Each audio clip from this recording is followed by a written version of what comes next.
How the Pillow Rebelled Against Snoring. In a cozy bedroom, there lived a pillow named Plushy.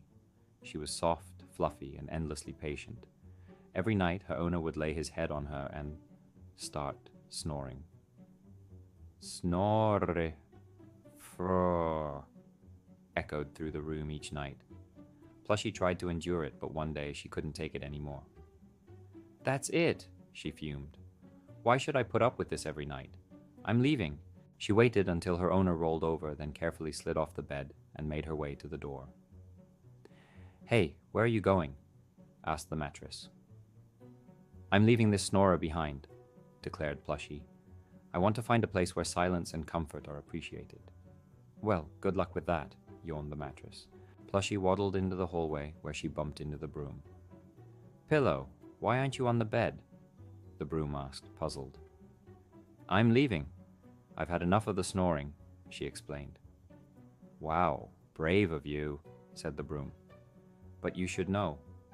No matter where you go, there's always some kind of noise. We'll see about that, Plushy replied stubbornly. She rolled down the stairs and ended up in the living room. There she found a decorative pillow lounging on the couch.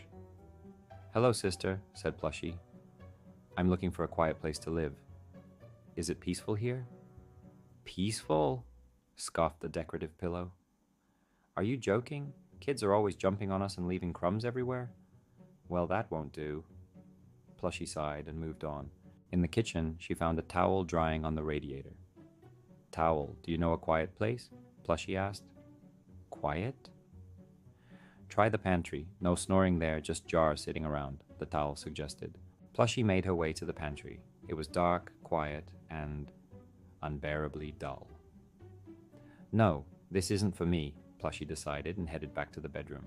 When she hopped back onto the bed, her owner, as if sensing her absence, hugged her tightly and, miraculously, stopped snoring. Wow, Plushy exclaimed. Could it be? Am I magical? From that night on, she snuggled her owner a little closer, and no one ever heard snoring again. Moral: sometimes the solution to a problem is right under your nose, or in Plushy's case, under your head.